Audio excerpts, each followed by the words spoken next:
Hi everybody, Dan Illman, Matt Bernier. The feature race at Parx on Saturday is the Grade 3 Parx Dash for turf sprinters. All of our stakes previews this weekend presented by DRFTV. Sign up, take $100 in free cash on us. Learn more at drf.com/bet.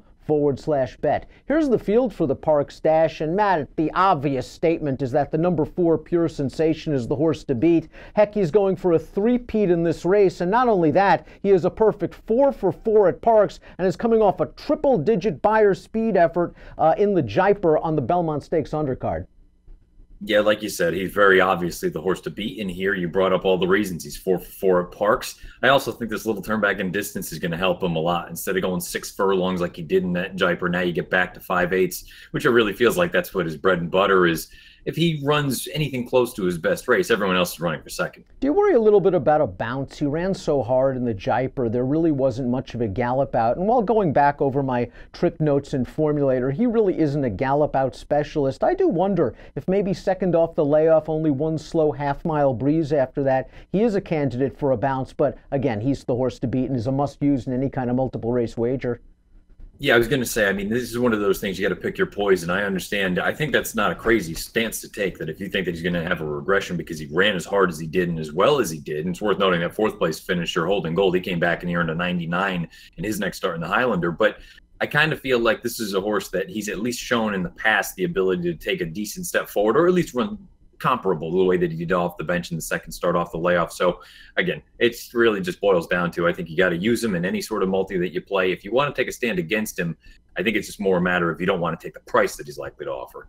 We know he likes to be forwardly placed. We'll take a look at the Timeform US pace projector because there are some other fast horses in this race, and we do see the 4 up close to the pace, but I wouldn't be surprised if the 11 Bold Thunder, fresh off a long layoff, is able to make the front. He was 3rd in this race last year, no match for Pure Sensation, but it must be noted that he had a prep race for the Parx Dash last year, and he doesn't have one this year. He's run well fresh in the past, but at the advanced age of 8, off the layoff against Pure Sensation, with other speeds in the race, I'm against.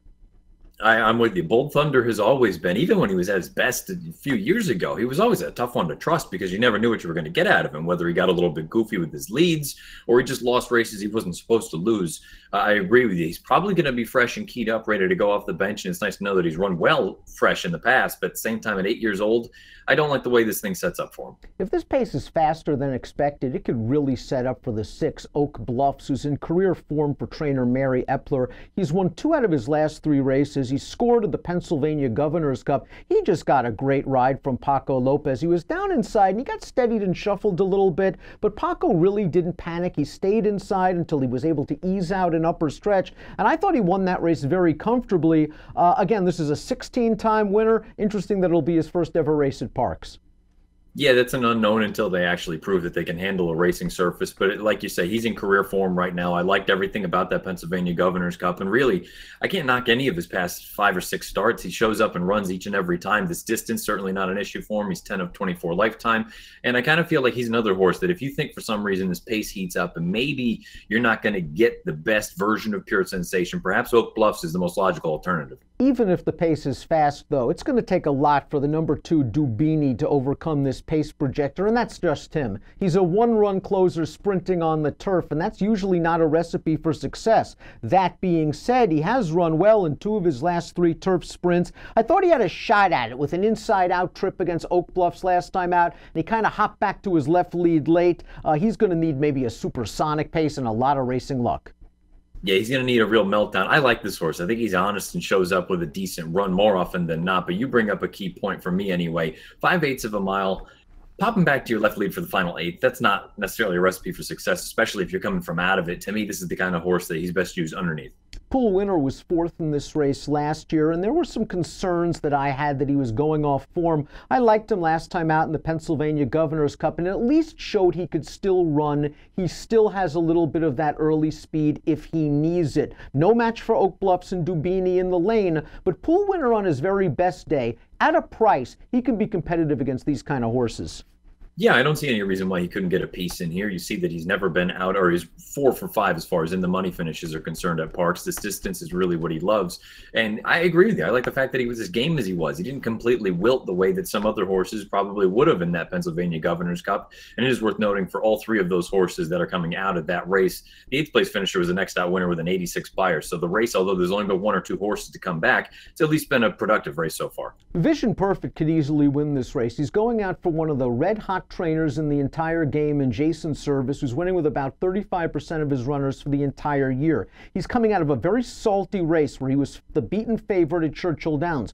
3 next out winners have come from that race. The winner, Will Call, came back to score with a 96. Kid Perfect didn't come back to win, but he's come back to buy 94 and 90 in his next 2 races. And we saw how well Bucaro ran in Europe. That was a very strong race, and he popped a big fig with a perfect trip 2 starts back.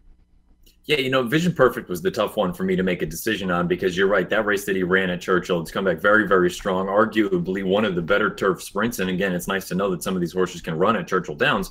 But with a horse like Vision Perfect, the way that he stopped as badly as he did at the end of that race, it just, you never like to see that at all. He took a little bit of a bump at the top of the lane, a little bit late with the lead change, but I've never seen him stop the way that he stopped. And for me, it's one of those instances where he's been gone for a few months now. I want him to prove that he can run a race similar to what he did in that Silks Run 2 starts back. Perhaps the most fascinating entrant in the race is the number 7 Tribalist, coming in from Southern California for trainer Blake Heap. This horse is brilliant, but he is very brittle. He's 7 years old, and this is only going to be start number 10, and we haven't seen him since New Year's Day, where I think he was compromised a bit by a glacial pace going down the hill in the Joe Hernandez. We know he likes 5 furlongs, and he's going to get it here, and I'm not worried about layoffs with Tribalist at all, because when he runs, you know he's bringing his A game. Interesting that he's here instead of waiting for Del Mar. You know, I think it's one of those instances where you brought up the sort of brittleness of this horse, where he's had so many injury-induced layoffs, so many layoff lines. I wonder if you look at it as you're the connections and say, we've just got to take a shot. And I know he's a gelding. You're not looking at him from a breeding standpoint, but this is where some money is, and it's a graded stakes race. Just send him out over here. Again, you brought up a big piece, too, for me. Those past 3 races, they've all come at Santa Anita, and while he's okay at Santa Anita going 6.5, 5/8 is really his game. To me, this is all about he's ready to go. We don't know how many shots we're going to have left. Let's try to get a graded win. Well, the 5 Ready for Rye is a nice, versatile horse. In his most recent turf race, 2 starts back, he caught Conquest Panthera, who returned to run 3rd in both the Connaught Cup and the King Eddie with a stereo 97 Beyer speed figures. I think his best chance could be if there is some precipitation and this race is washed off the turf, because he is a superior mudder.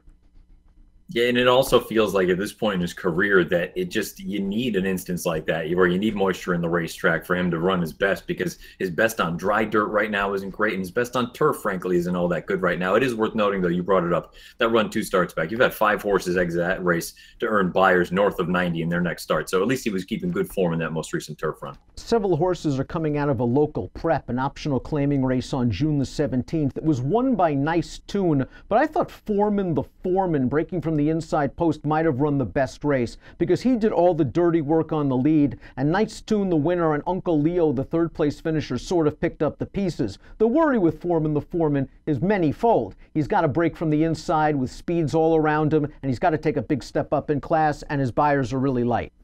Yeah, I mean, the way that you laid out that most recent start, that not what is the 2 other than, I can't help but think it's going to be a very similar situation here. Your hand is forced on the inside, and you've got to deal with pure sensation probably from the minute the gates pop.